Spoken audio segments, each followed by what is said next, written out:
Hello and welcome. You're watching Left, Right and Centre. I'm Natasha Jog. The big focus on the program this evening, the standoff with China, the government trying to build consensus, but is the solution diplomacy? That is what we are looking at.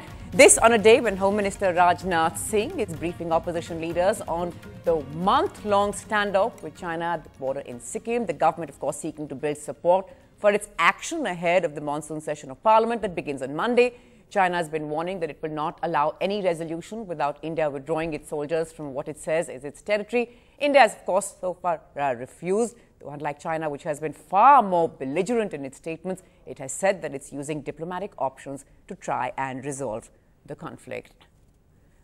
Well, Vishnu Shom is now joining us for more on this. Vishnu, of course, tracking that meeting. Vishnu, that meeting, of course, still underway. It's been a few hours. Is there anything that you're picking up from what's happening inside?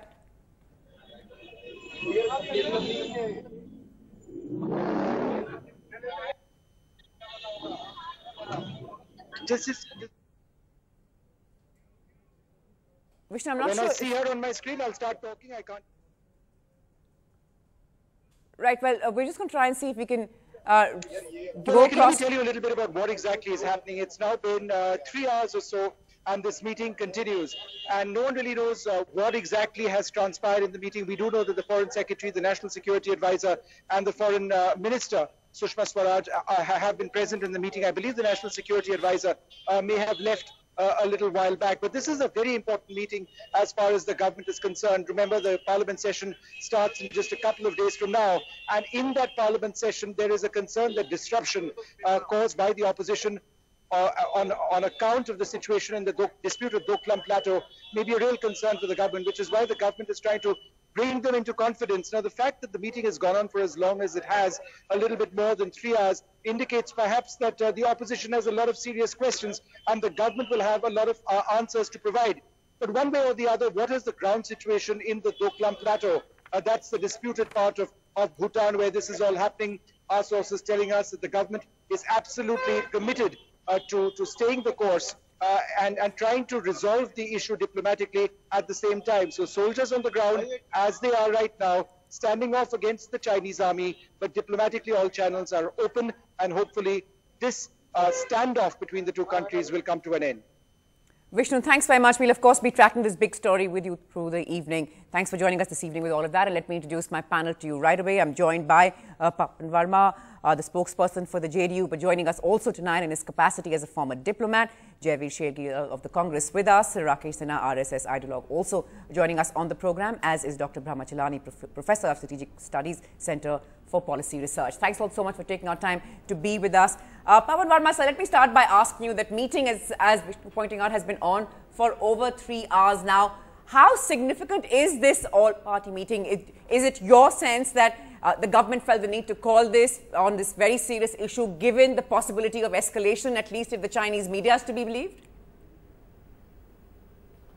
Well, Natasha, as you may perhaps be aware, I was ambassador of India in Bhutan, and I understand that the situation as it has unfolded is exceptionally serious.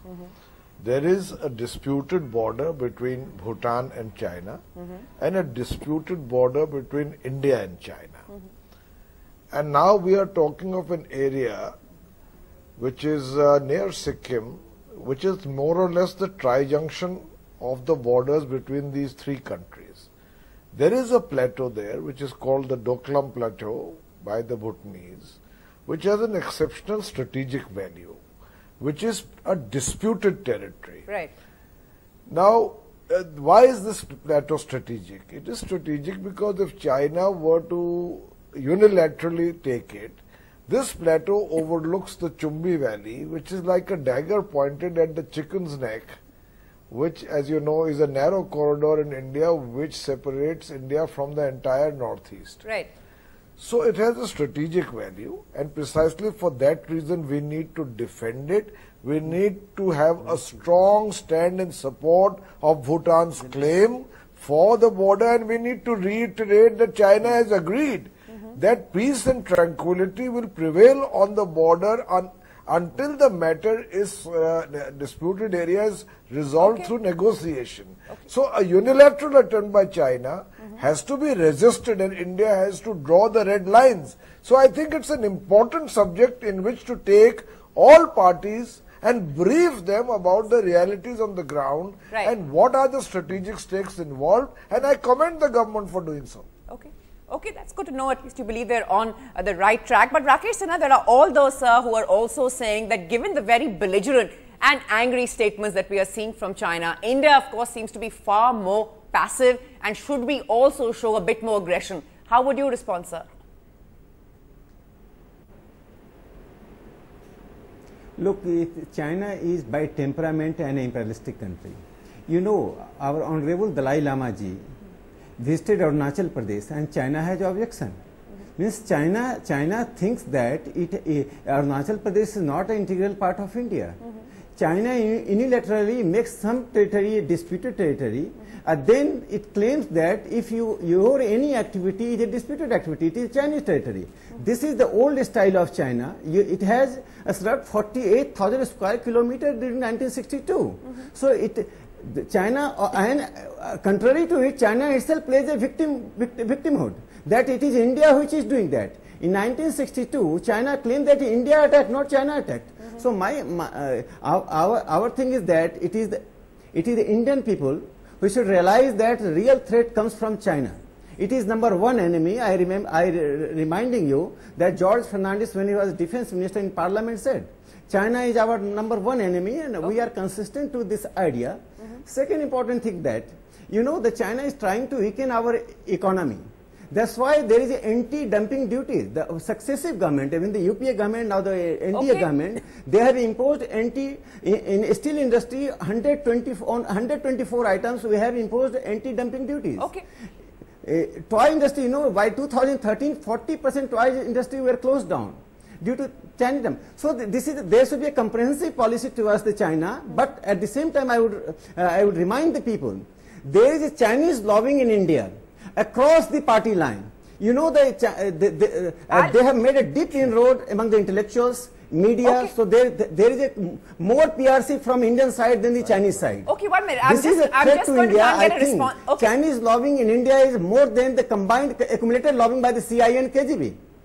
Okay, Pawan Verma, sir, just one moment. Before I get into all the Chinese lobby that Sinha is talking about there, Pawan Verma, very quickly, you said that you'd like to applaud the government on this initiative, calling this all-party meeting, but do you believe that enough is being done? Is this our position, which, like I said, seems to be more passive? We're still talking about diplomatic routes, you know, to solve the crisis, but look at the statements we're getting from China. Natasha, there is no doubt that China's aggressive and intimidating stance has not been met with the kind of response India as a emerging superpower needs to make, because any country respects that country which respects itself. China says that it will give stapled visas to Arunachal Pradesh. Our government's response to this kind of affront, as I have said before on your channel also, should have been to say, if this is your approach, we will give stapled visas to Chinese of Tibetan origin. China is an obstruction in Masood Azhar. China blocks our entry into NSG. That's right. China uses the most intimidatory language when a man like Dalai Lama visits Arunachal Pradesh, and we are accommodating it.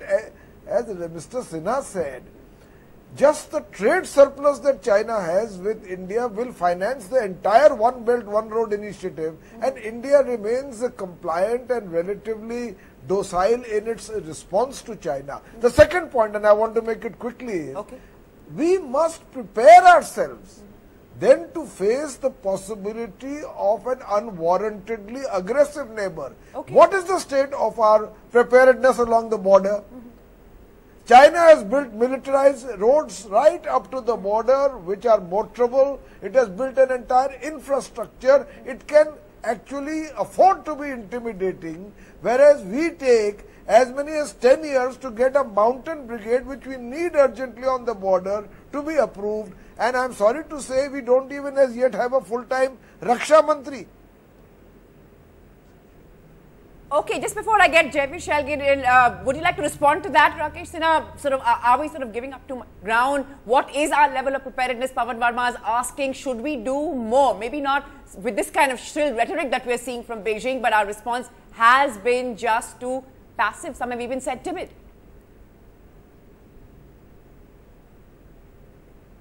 No, I think Pawan Verma's intellectual articulation ends up with a politicking.